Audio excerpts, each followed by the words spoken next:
Agit Kabayelli Almanya'ya dirok nivîsand 27 leyze bokse 27 serkeftin. Boksere Kurd Agit Kabayelli Almanya'ya rikebere xwe Polonya'yı Damian Kniba binakavta tekniki tek bir û kembera xwe parast. Kabayel piştî maçê peyama azadî ji bo Rojava. Agit Kabayel şevaborî li bacerê Oberhausenê Almanya'ya li Rudolf Weber Arenayê derket serdinge. Boksere Kurd li şampiyoniya boksa giran a WBC'ye de ji bo parastina kembera xwe ya şampiyoniya cîhanê ya giran a demkî li hemberî Damian Kniba lêçikir. Peşkan Gehaniye Rudave li peşberî nêzîkî 13,000 temaşevanan Kabayel di raunda sêyem de rîkeberê xwe binakavta teknîkî tek bir û nasnavê xwe parast. Bi vê encamê bokserê Kurd di kariyera xwe ya profesyonal de serkeftînê xwe ya 27 bi dest xist û ev bû nakavta vî ya 19.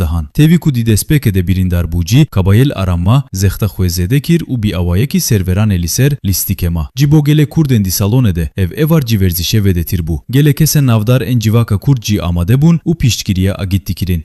Ermende navdar Kurd Hozandino li sergiringiye ve serkeftînê got çalakiyên vîsa ji bo avakirina neteveyeke gelekî giring ên çimkî gele metînên cemhev. Divan çalakiyan de boks, futbol û huner hene. Kurdên heçar parçeyên Kurdistanê li vir gihîştîne hev. Li gorî civanên me zêdetirî 12,000 Kurd li vê derene. Tiştên li Rojava di qevîmên dilê me deşînin li divê em ve şahiyê cî bicîn. Em gelekî yekîrtîne. Em dibînin ku hemû gele me li vîre û agît nûnertiya me dike. Em serkeftînê cî bo vî dişvazin. Cihad Akipa cî berî maçê nêrîne xwe vîha anîzîmen gotîbû hêviyên min ne pîr ên çimkî ez dîzanim de çi bibe. Agît de binakavte bîser bikeve herî dereng di raunda seyan de. Rudolf Weber Arena xwedî kapasîteya 13,000 kesan e û hesteke vîsa heye ku îro 13,000 Kurd li vir in. Tiştê ku agît bi dest xistiye niha dîrok e. Ez piştrast im ku vî dikarî bulan xes arenayê cî bi 20 kesî tîce bikira. Divê hemû Kurd vekî niha piştgiriye hev bikin. Agişt Kabayel bi xwe cî piştî serkeftînê peyameke zelal da temaşevanê xwe yên Kurd û xelkê Rojavayê Kurdistanê. Kabayel di konferansa rojnamegeriyê de li sergiringiye piştgiriya Kurdan û alayên Kurdistanê axivî û silavên xwe ji bo şeniyên Şex Meksud û Eşrefiyê yeşandin. Agît Kabayel ji Rûdawê axivî û got piştgiriye ku cimî tekirin gelekî giring e. Ev rehên min in eslemîn e Kurdiye. Piştgiriyeke bêhempayê ku ez ji Kurdistanê verdigirim. Te bi xwe cî got ev qas Kurd li vir bûn. Ez bawer dikim 13,000 temaşevan hebûn û tehmîn dikim nêzîkî 8,500 heta 9,000 civan Kurd bûn. Ez bi vê piştgiriyê kevxweşîm. Ez kevxweşîm ku nûnertiyê Kurdistanê dikim û her du gelancî di dilê xwe de hildigirim. Boksorê Kurd Kabayel ji bo Rojavayê Kurdistanê cî sekeftîn xwest û vîha domand peyameke min a taybet heye. Min berê cî gotîbû azadî ji bo Rojava. Ev ji bo hemû kesên ku agahdar bûne. Em nîkarîn çavên xwe li tiştên ku niha li vî rû dîdin bigirin divê em lê bînerin.